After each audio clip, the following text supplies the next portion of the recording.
Happy Chinese New Year's. Well, belated Chinese New Year's I'm not sure when I'll get this video out. But you're not going to believe what I just went through. Every day I go pick up my kids. I go pick up my daughter first because she gets off at 3 o'clock. Then drive over to my son's school, which is just literally like not even 5 minute drive away. Because he's still at the old school that my daughter used to go to.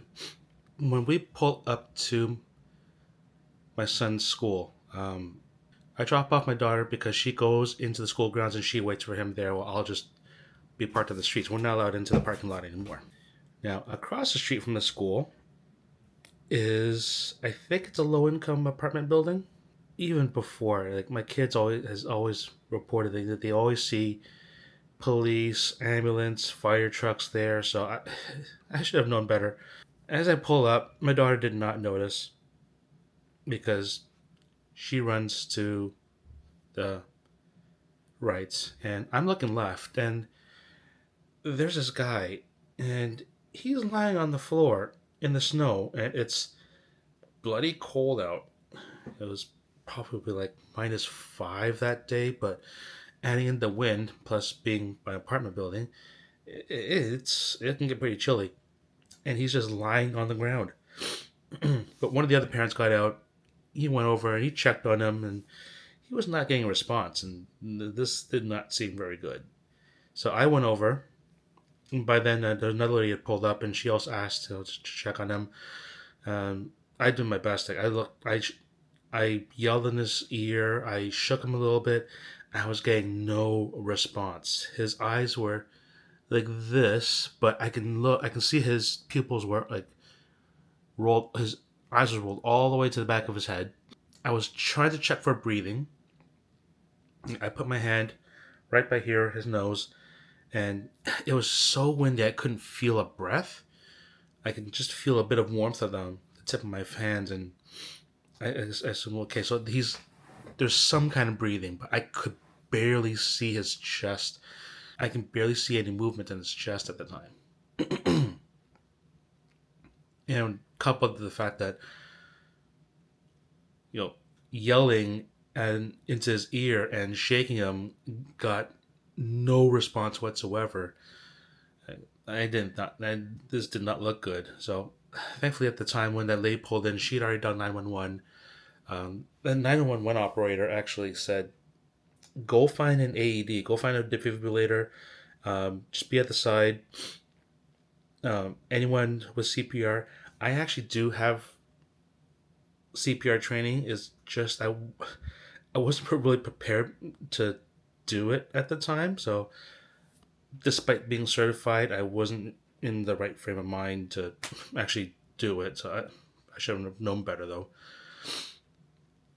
So I thought, okay, you know what? I'll look for an AED.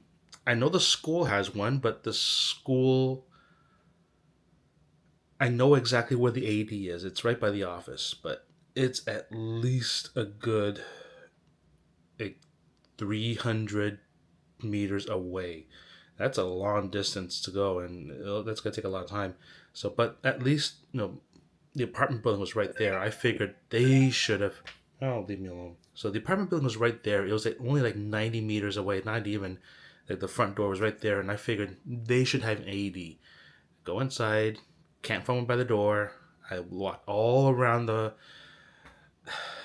ground level, couldn't find one. I found the building maintenance guy, and I asked him, "Do you have an AED?" Huh? Oh, great. Okay, where's your first aid kit? Oh, okay, yeah. He's slowly walking to the doors, looking through his keys, scans it in, and goes inside. The place is in disarray. Grabs this little bag. Okay, there's a first aid kit. There's no AED in there. Okay, where'd the first aid kit? Where'd that come from? Oh, it's over there. No, it's just some kitchen cupboard. No AED. I looked all around the room. No AED. It's like, oh, great.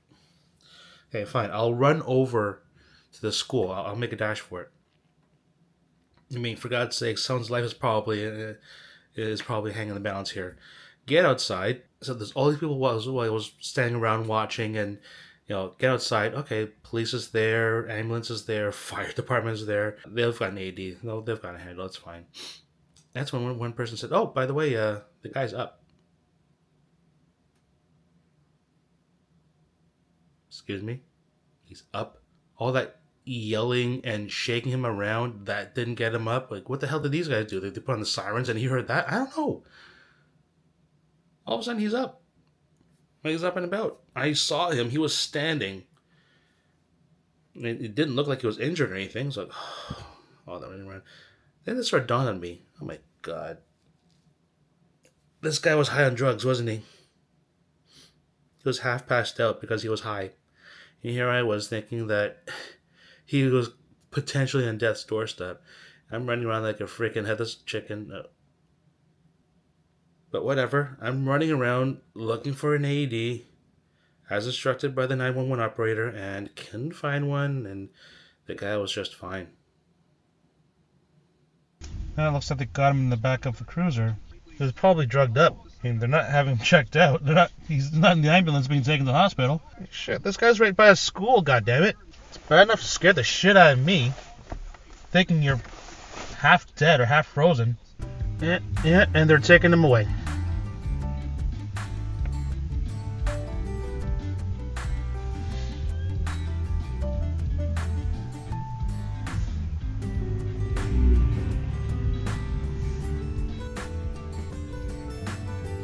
There goes the ambulance.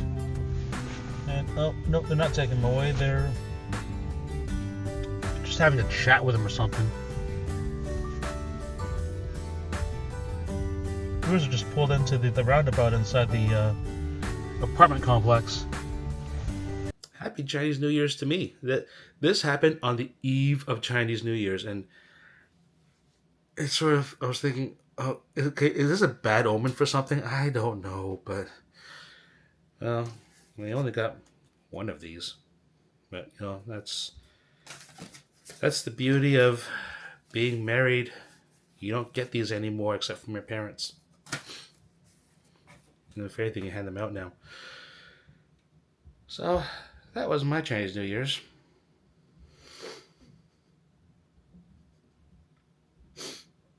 Thought I was trying to save someone's life. Turns out he was just probably high.